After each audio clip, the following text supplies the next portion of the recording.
Alex back again, and what you just saw there was a little clip from Alt J's show in Leeds. I travelled up to Leeds to see Alt J in their hometown. They're one of my favourite modern bands, but they didn't quite make my top 20 favourite bands, so we'll forget about it. But they put on an incredible show. Lights were incredible. The crowd was just an incredible crowd. They were really into it, which I should hope so. And as you can see, I got a t-shirt. This is probably my favourite design out of all the ones they had. They had a couple, but that was the one I liked the most, so that's the one I grabbed. And I also picked up a tote bag, which I didn't need, of course, but I picked it up anyway. Yeah, I also made sure I visited my nana while I was up in Leeds, because she lives up that neck of the woods, and I didn't get to see her earlier in the year because I was DJing. So yeah, there you go. And speaking of DJing, that's also why I'm getting this video out to you guys now, because I have a busy weekend. I'm doing a couple of Halloween parties, so I have to prepare for those before actually, so I kind of have to get this video out to you quickly.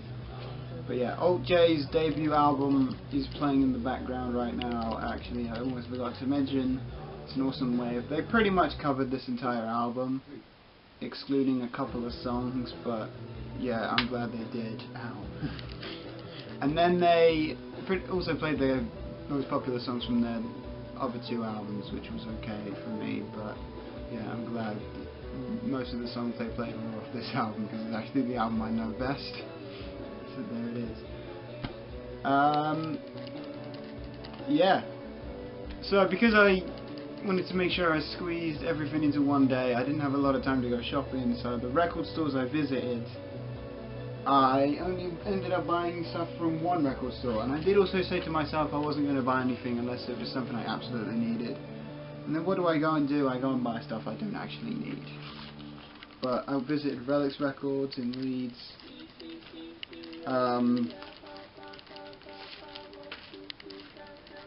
Probably, I'd say the second biggest record store I've ever been in my lifetime, or in the time I've been buying vinyl.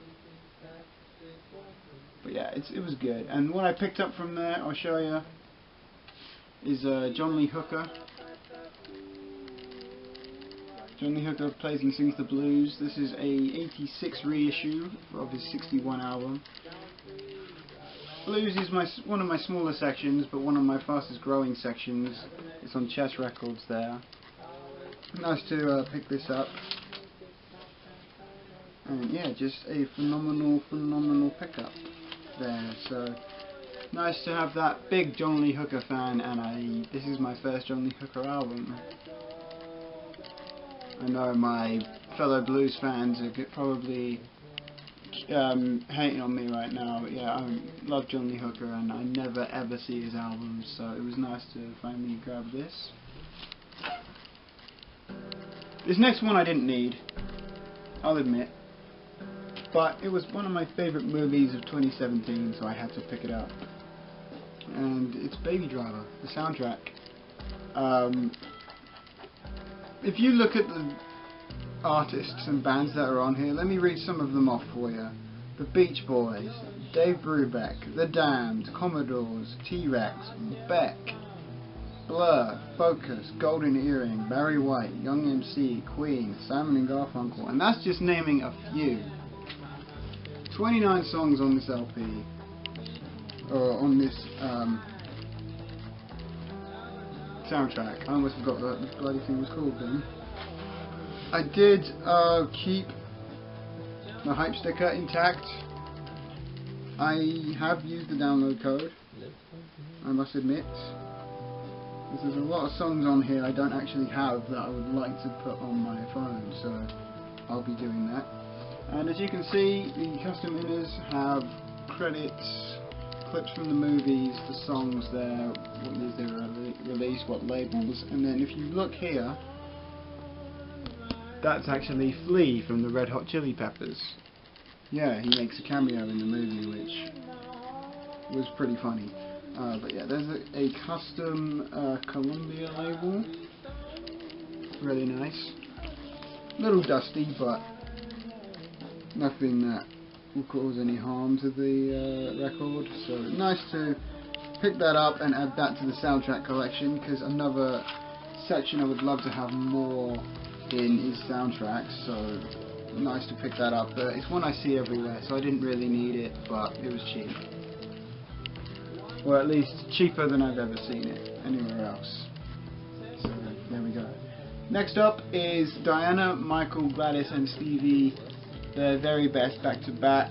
I don't normally pick up compilations, but this was one that was really nice, and it was a freebie from my boss anyway, so I just thought, oh, I'll take it. And speaking of Thriller, that is a song that will be heard a lot this weekend, because I'm DJing at a couple of Halloween parties. So I might be sick of Thriller by the end of the week, but we shall see. Anyway, nice to own another compilation. I do have a little section for my comps, so that'll go there, obviously. Next up is the debut album from A Taste of Honey. As you can see, the number here, the person who owned this before me clearly marked how many records they had by marking a number on the sleeve of what numbered record it was. Because there were loads in the store like this, but I grabbed this German copy of A Taste of Honey's debut on the Orange Capital label. Boogie Oogie Oogie is the big song off of this album, so nice to finally own a copy of this. I haven't picked up any Taste of Honey in a while, because their albums very rarely show up, but yeah, nice to have this. A nice album and a nice cover as well. Let's just say I have a soft spot for the ladies, but yeah, let's go. Going back to the list I mentioned at the start, my top 20, I did put this band on there. Top 10 I think they made. And I needed an upgrade of this album. Sorry, let me move over a little bit. I needed an upgrade of this album. That's Zenyatta Mondatta by The Police. This is their big breakthrough commercially speaking. Well, the cover's not much better or any better than the one I had before. The vinyl's a lot nicer, so I figured I'll pick it up for the vinyl. It has the original inner sleeve, which mine also had, but there it is. And of course you've got Don't Stand So Close to Me, which is the big track off of this album. Really nice to pick this up and have a nicer copy of this finally. So there's another one for the Police collection. And while we're on the topic of the Police, I figured I'll show you guys the other Police album I picked up, which is actually the follow-up to that album, Ghost in the Machine. The only song off of here I actually knew was Every Little Thing She Does Is Magic. So I picked it up so I could discover more from the Police, original inner sleeve again. And most of the Police albums I think have a custom A&M label, so there's that one.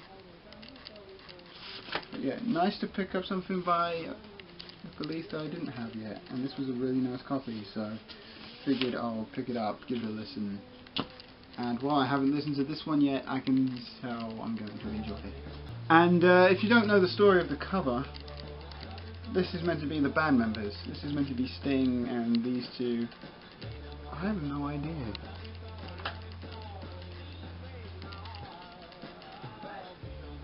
Yeah, if I hold them up, you can see it is meant to be the band members. All I can remember is that the middle one's meant to be Sting, but I don't remember who the other two are, unfortunately. But let's forget about that and move on to some Chaka Khan. I Feel For You. The title track's the reason I picked this up. This is an American Press punch out, so you can see that it was discounted in America. Nice to own a copy of this, original inner sleeve, credits and lyrics. It's on the Warner Brothers label. I shouldn't have to show you that label, I hope. But yeah, just a nice condition copy of this. Nice to own some Chaka Khan solo stuff, because I had Rufus and Chaka Khan. I didn't have any Chaka Khan Solo stuff, so nice to pick this up. There. Yeah. Brilliant. Going back to the blues, I did talk about how my blues section is one of my fastest growing sections, and that remains true with this next artist. Robert Johnson, king of the Delta blues singers. Funny story about how I discovered him quick actually. I was watching my favourite TV show, Supernatural. I was catching up on the seasons I missed.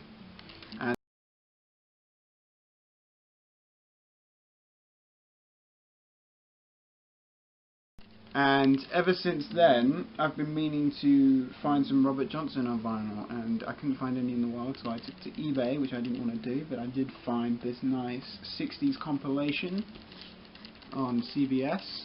It's a mono pressing, but it basically covers most of his career in 36 right up to 37, so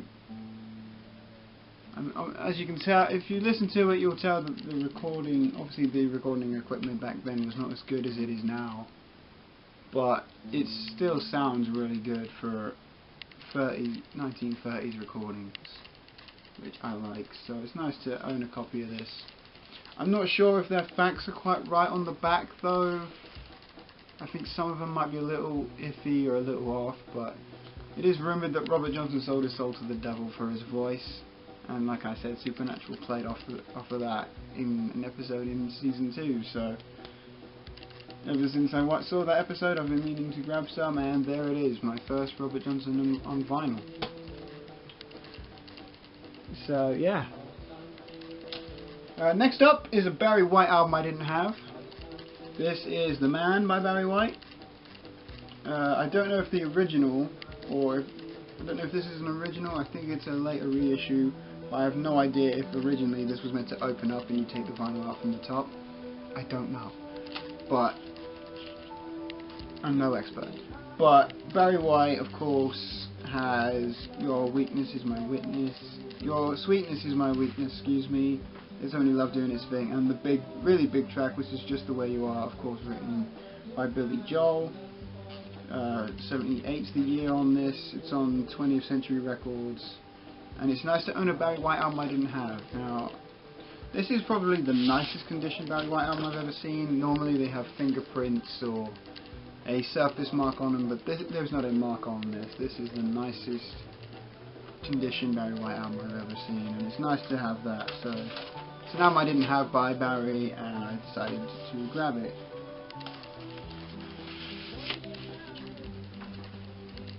Yeah, and the final thing that I grabbed was yet another freebie from my boss. This is Stevie Wonder, Drowning My Tears, live at the Regal Theatre in Chicago, 1962. Now, I've been complaining at work because I can never find any early 60s Stevie Wonder or anything from his Little Stevie era. This covers it pretty much. It's only 62, I know, so he would have been 12, but it's got fingertips on it, a really nice live version. It's on Wax Love Records, but it's limited to 500 copies. So I'm super lucky to have a copy of this finally. Really nice to have that. There's the label. And I'm so glad to finally have some Little Stevie in the collection. I'd rather have some studio albums, but having a live album that sounds incredible is just... it's fine, it works for me, it's fine. But yeah, there it is, some Little Stevie in the collection finally. It's a 2017 issue, by the way, I don't know if I mentioned that. But yeah, nice to own that in the collection. So, that's everything I've got to show you.